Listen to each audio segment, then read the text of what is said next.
नमस्कार साथियों, स्वागत है आपका अपने YouTube चैनल भाषा निकेतन में। साथियों, हम बात करेंगे हिंदी साहित्य का सरल एवं संक्षिप्त इतिहास, जो पुस्तक मनोज कुमार मिश्रा जी की। और साथियों, हम इस पुस्तक का यह 25वां और आधुनिक काल हम पढ़ रहे हैं, और यह आधुनिक काल से 5वां भाग है। तो साथियों, आधुनिक काल में हम छायावादी युग को पढ़ रहे हैं, और छायावादी युग हमारा 1919 या कहें तो 1920 से लेकर 1936 तक रहता है। और इसमें साथियों हम जो हमारे लेखक रचनाकार हैं उनके बारे में हम पढ़ रहे हैं। तो अब हम शुरू करेंगे सूर्यकांत त्रिपाठी निराला जी के बाद महादेवी वर्मा जी के बारे में। देखिए, महादेवी वर्मा जी का जन्म काल 1907 ईस्वी है। जन्म स्थान फर्रुखाबाद उत्तर प्रदेश। मृत्युकाल 1987। प्रमुख रचनाएं इनकी काव्य संग्रह देखते हैं। निहार 1930, रश्मि 1932, नीरजा 1935, सांदगीत 1936, दीपशिखा 1942 और सप्तपर्णा 1960 ईस्वी। अग्निरेखा 1990 ईस्वी। मरणोपरांत प्रकाशित रचना है। प्रसिद्ध गद्य रचनाएं स्मृति की रेखाएं, पथ के साथी, श्रृंखला की कणियां एवं अतीत के चलचित्र। समेकित काव्य संग्रह कौन कौन से हैं वो भी देख लेते हैं। यामा 1940 ईस्वी, इसमें निहार, रश्मि, नीरजा और सांदगीत रचनाओं में संग्रहित सभी गीतों को समेकित रूप में एक जगह संकलित कर दिया गया है। यामा 1940 में जो रचित है। पुरस्कार, इस यामा रचना के लिए इनको 1982 में भारतीय ज्ञानपीठ पुरस्कार मिला एवं इन्हें भी मंगला प्रसाद पारितोषिक पुरस्कार प्राप्त हुआ। नीरजा रचना के लिए सेकसरिया पुरस्कार इनको मिला था। अब विशेष तथ्य हैं वो देखते हैं।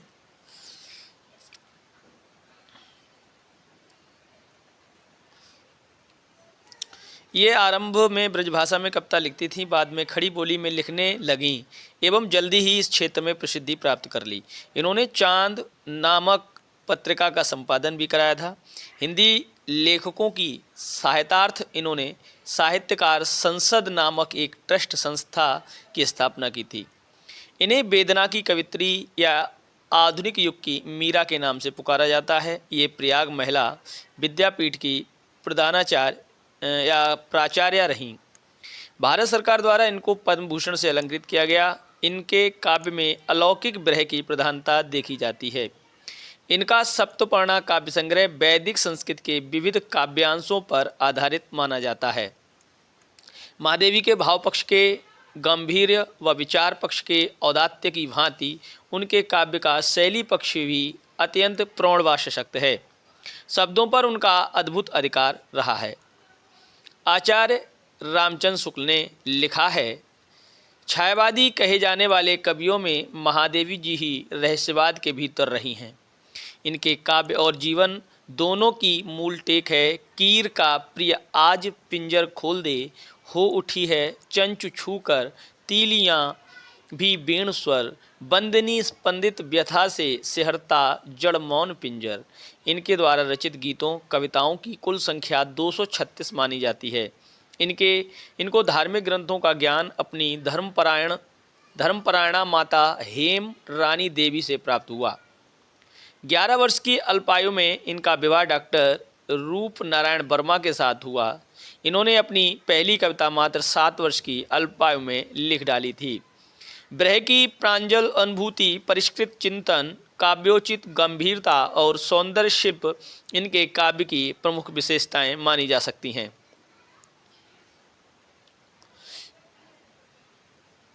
इनको छायावादी साहित्य की शक्ति माने दुर्गा कहा जाता है। निराला जी इनको मुँह बोली बहन माना करते थे एवं निराला जी ने ही इनको साहित्य मंदिर की वीणा कहकर पुकारा है। इनके द्वारा रचित निहार रचना की भूमिका 1930 ईस्वी में अयोध्या सिंह उपाध्याय के द्वारा लिखी गई थी। अब विविध कवियों पर बात करेंगे। सबसे पहले बात करते हैं हम उदय शंकर भट्ट। रचना तक्षशिला 1931 ईस्वी की है। इसमें अलक्षेंद्र के आक्रमण से लेकर कनिष्क तक की विभिन्न घटनाएं तक्षशिला को केंद्र बनाकर प्रस्तुत की गई हैं।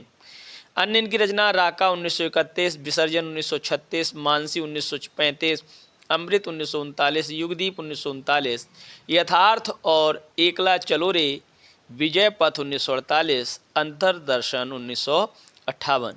अगले हम कवि की बात करते हैं तो गुरु भक्त सिंह। रचनाएं हैं नूरजहां 1935, 18 सर्ग हैं इसमें। विक्रमादित्य 1947, 44 सर्ग हैं। और रूप अनुरूप, क्षिप्रा, मेघगीत और अवंतिका। अब देखिए, अब बात करते हैं छायावादी युग की अन्य काव्य धाराएं। चलिए देखते हैं।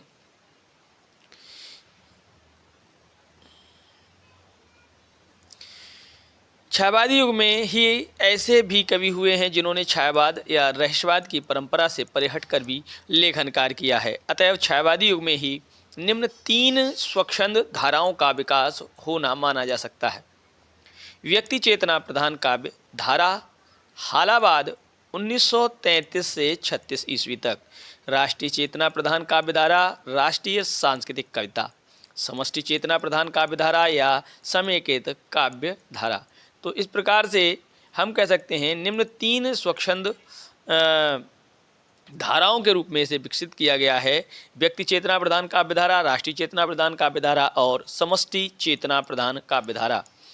बात करेंगे हम सबसे पहले व्यक्ति चेतना प्रधान काव्यधारा, या इसे हम नाम देते हैं व्यक्ति चेतना प्रधान काव्यधारा को हालावाद। इसका समय 1933 से 1936 माने कि ये 3-4 वर्ष तक रहा, जब रोमांस या स्वच्छंदतावाद की प्रवृत्ति अपनी चरम सीमा पर पहुंच जाती है तो वह समाज की सारी मान्यताओं, शिष्टताओं और औपचारिकताओं से अपना संबंध विच्छेद करती हुई उन्मुक्त रूप से सुंदरी यौवन के गीत गाने लगती है। अब देखिए, गणपति चंद्रगुप्त के अनुसार इस प्रकार की प्रवृत्ति को ही आलोचकों द्वारा हालावाद कहा गया है, परंतु डॉक्टर गुप्त स्वयं इसे हालावाद नाम देना उचित नहीं मानते हैं तथा इसे व्यक्ति चेतना प्रधान काव्य कहकर पुकारते हैं। हिंदी साहित्य में हालावाद का आगमन फारसी साहित्य के प्रभाव से हुआ। डॉक्टर नगेंद्र से व्यक्तिवादी गीत कविता के नाम से पुकारते हैं। इनके अनुसार इस धारा की कृतियों का मूल स्वर प्रेम है। इस काव्य धारा में मुख्यतः निम्न कवियों को शामिल किया गया है।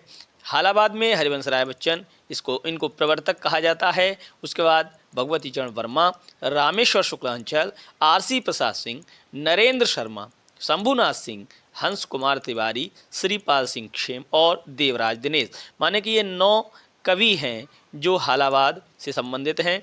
सबसे पहले हम बात करेंगे हरिवंश राय बच्चन। जन्मकाल 1907 ईस्वी और मृत्युकाल 2003 ईस्वी। जन्मस्थान इलाहाबाद, प्रयाग। इनकी प्रमुख रचनाएं देखिए, पहली रचना खय्याम की मधुशाला 1935 ईस्वी है।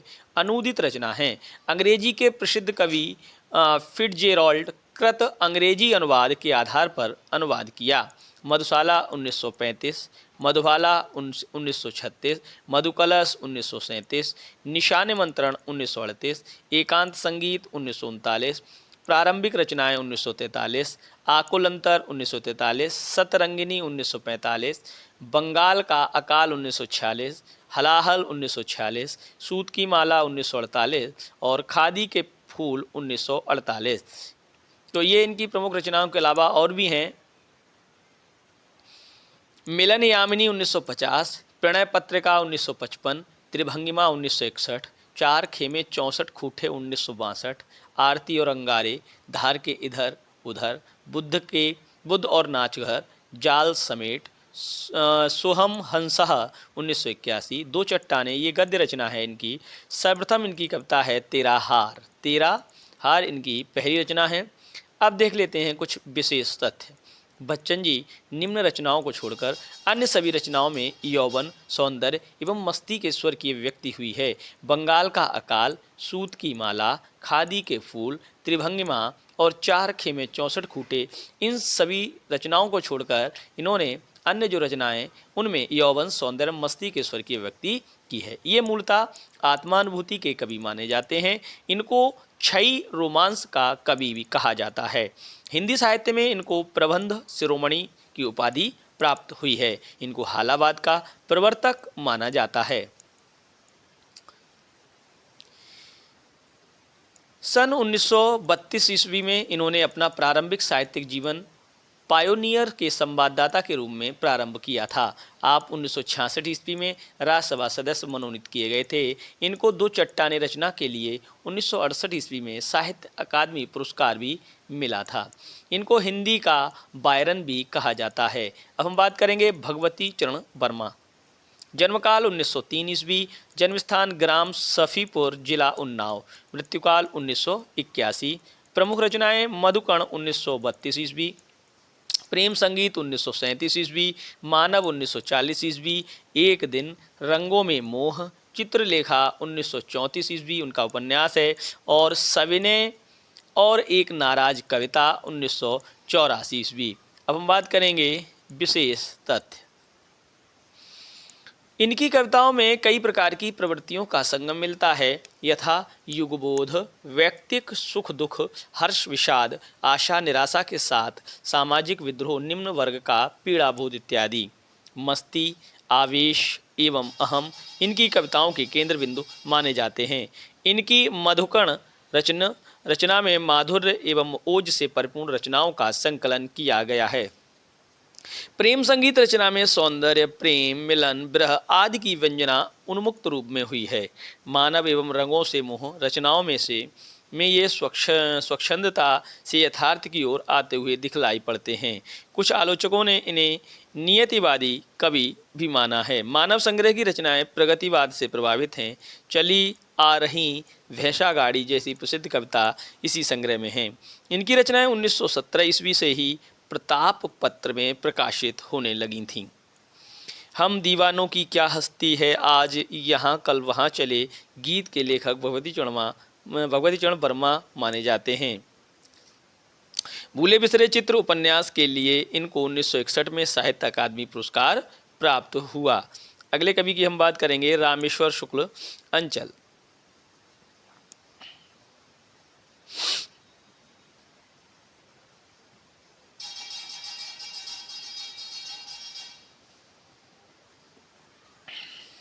जन्मकाल 1915, जन्मस्थान फतेहपुर उत्तर प्रदेश, मृत्युकाल 1995 ईस्वी, जन्मस्थान ग्राम किशनपुर। प्रमुख रचनाएं मधुलिका 1938 ईस्वी, अपराजिता 1939, किरणबेला 1941, करील 1942, लाल चूनर 1944, बरसांत के बादल आपके 1954 और विरामचिन्ह 1957।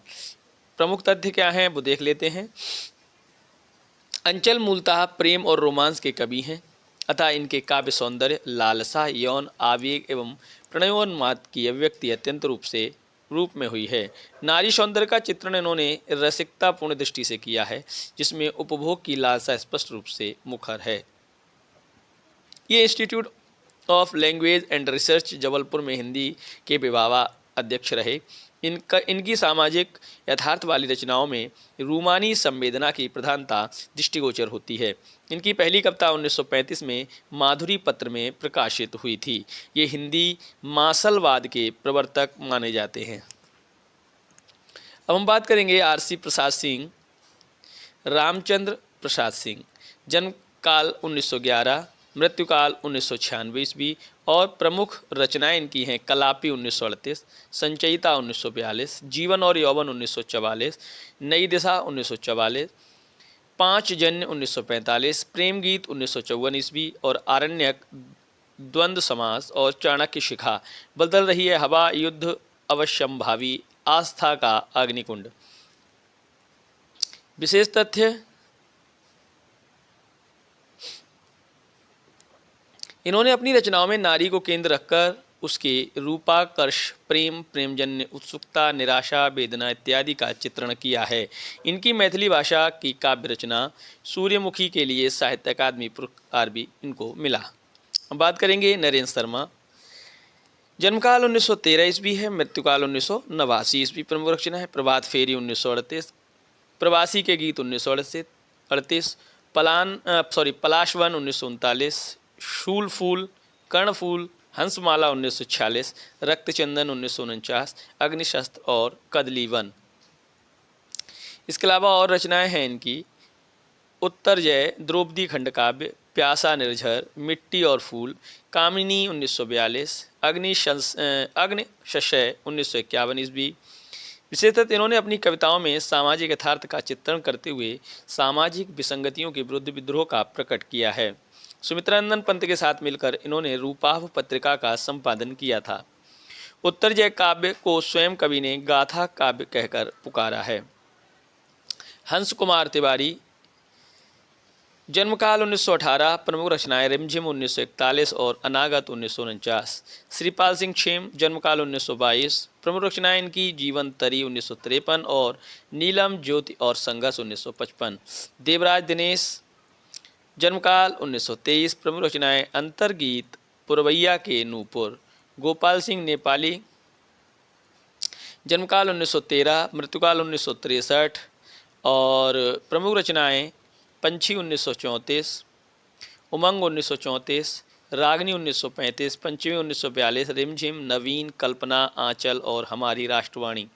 शंभुनाथ सिंह, जन्मकाल 1917, मृत्युकाल 1991 और प्रमुख रचनाएं इनकी हैं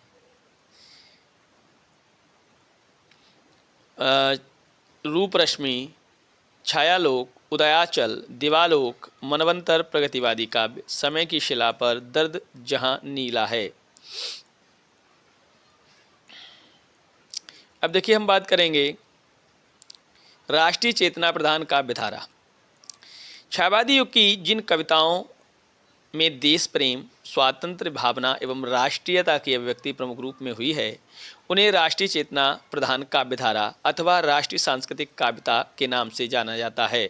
इस काव्यधारा में प्रमुखता निम्न कवियों का स्थान है: माखनलाल चतुर्वेदी, रामधारी सिंह दिनकर, बालकृष्ण शर्मा नवीन, सुभद्रा कुमारी चौहान, जगन्नाथ प्रसाद मिलिंद, सोहनलाल द्विवेदी, शियाराम शरणगुप्त, केदारनाथ मिश्र, देवकीनंदन विभव और महेश चंद्र प्रसाद। तो सबसे पहले हम बात करेंगे माखनलाल चतुर्वेदी जी की,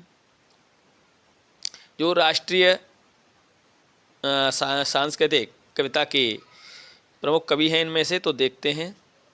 जन्मकाल इनका है 1889, जन्मस्थान ग्राम बाबई, जिला होशंगाबाद, मध्य प्रदेश, मृत्युकाल 1968। प्रमुख रचनाएं इनकी हैं हिमकिरीटनी 1943 की, हिम तरंगिणी 1949, माता 1951, समर्पण 1956, युगचरण 1956, वेणु लो गूंजे धरा 1960 ईस्वी, मरण ज्वार 1963 ईस्वी, बिजुली काजल आँच रही 1964 ईस्वी, धूम्र वलय 1981 ईस्वी, साहित्य देवता गद्य काव्य। प्रसिद्ध कविताएं: पुष्प की अभिलाषा, कैदी और कोकिला, सखी वे मुझसे कहकर जाते, पर्वत की अभिलाषा। उपनाम एक भारतीय आत्मा। इनकी रचनाओं में स्वतंत्रता की चेतना के साथ देश के लिए त्याग और बलिदान की भावना मिलती है, इसलिए इन्हें एक भारतीय आत्मा कहा जाता है। पुष्प की अभिलाषा कविता लेखक माखनलाल चतुर्वेदी की है। चाह नहीं मैं सुरवाला के गहनों में गूंथा जाऊं, चाह नहीं सम्राटों के शप पर ही हर में डाला जाऊं, चाह नहीं देवों के सर पर चढ़ूं भाग्य पर इठलाऊं, मुझे तोड़ लेना है बनवाली, उस पथ पर तुम देना फेंक, मातृभूमि पर शीश चढ़ाने जिस पथ जाएं वीर अनेक। और विशेष तथ्य देखते हैं, एक भारतीय आत्मा उपनाम से जाने जाते हैं। आपके द्वारा प्रभा, करमवीर एवं प्रताप नामक 3 पत्रों का संपादन कार्य किया गया। नोट देखिए, करमवीर पत्र तो राष्ट्रीय जागरण का अग्रदूत माना जाता है। हिम तरंगिणी रचना के लिए आपको 1955 में साहित्य अकादमी पुरस्कार प्राप्त हुआ। यह हिंदी का पहला साहित्य अकादमी पुरस्कार माना जाता है। भारत सरकार ने आपको पद्म भूषण से सम्मानित किया। आपका संपूर्ण साहित्य माखनलाल चतुर्वेदी रचनावली के 10 खंडों में संकलित है। तो साथियों, ये रहा हमारा आज का वीडियो, और आज की वीडियो में हमने छायावादी युग का तीसरा क्लास पढ़ा। और साथियों, आपको वीडियो कैसा लगा कमेंट सेक्शन में बताइएगा। इसके अलावा चैनल पर नए हैं तो प्लीज़ चैनल को सब्सक्राइब करें और वीडियो को लाइक अवश्य करें। तो फिर मिलेंगे अगली वीडियो के साथ, तब तक के लिए नमस्कार, धन्यवाद।